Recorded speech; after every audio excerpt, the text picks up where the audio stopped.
कांग्रेस और आम आदमी पार्टी के बीच सीट समझौते पर सहमति बन गई है और दोनों दल एक साथ मिलकर हरियाणा में चुनाव लड़ेंगे। आम आदमी पार्टी के सूत्र ने समाचार एजेंसी पीटीआई से ये दावा किया है। एजेंसी ने सूत्र के हवाले से बताया कि आम आदमी पार्टी हरियाणा में 5 सीटों पर चुनाव लड़ने पर सहमत हो गई है। पार्टी सूत्रों ने यह भी बताया कि गठबंधन का ऐलान सोमवार को किया जा सकता है।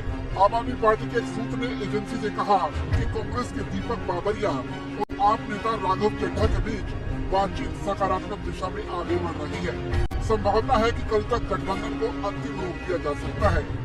आम आदमी पार्टी राज्य में 5 सीटों पर चुनाव लड़ने पर सहमत हो गई है। हम लगातार ये बात कह रहे हैं कि अलायंस को लेकर दोनों दलों में चर्चा चल रही है।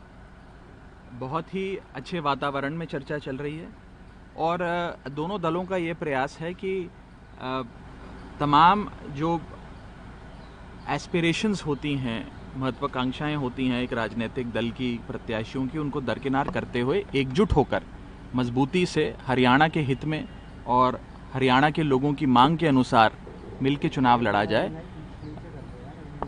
कौन सी सीटें होंगी, कितनी सीटें होंगी, इस पे बॉल बाय बॉल कमेंट्री नहीं की जा सकती है। ये कमरे के भीतर बैठ के जो चर्चाएं करी जाती हैं उससे जो एक निष्कर्ष निकलता है वो आपसे ज़रूर साझा किया जाएगा। बस मैं अलायंस पर इतना ही कह सकता हूँ कि जब भी कोई सकारात्मक डेवलपमेंट होगी तो आपको ज़रूर बताया जाएगा। अलायंस को लेकर, अलायंस करने के लिए आरज़ू भी है, हसरत भी है, उम्मीद भी है।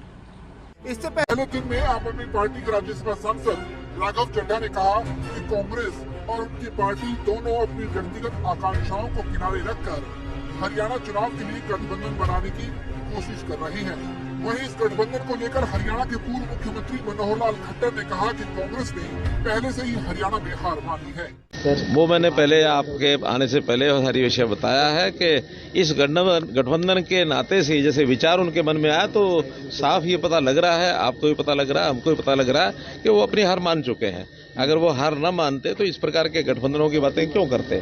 तो गठबंधन का विषय ये है, आखिर गठबंधन तो मजबूरी में हमने भी किया था। गठबंधन का अर्थ ही ये होता है कि वो अपने दम पर आगे नहीं बढ़ पा रहे हैं, तो इसीलिए गठबंधन हो रहा है। गौरतलब है कि हरियाणा में 90 विधानसभा सीटों के लिए 5 अक्टूबर को वोटिंग होगी, जबकि नामांकन दाखिल करने की आखिरी तारीख 12 सितंबर है। सूत्रों के मुताबिक जहां आप 10 सीटें मांग रही थी तो वहीं कांग्रेस ने उन्हें सिर्फ 5 सीटें देने को तैयार किया। हालांकि चड्ढा ने अब तक चर्चा की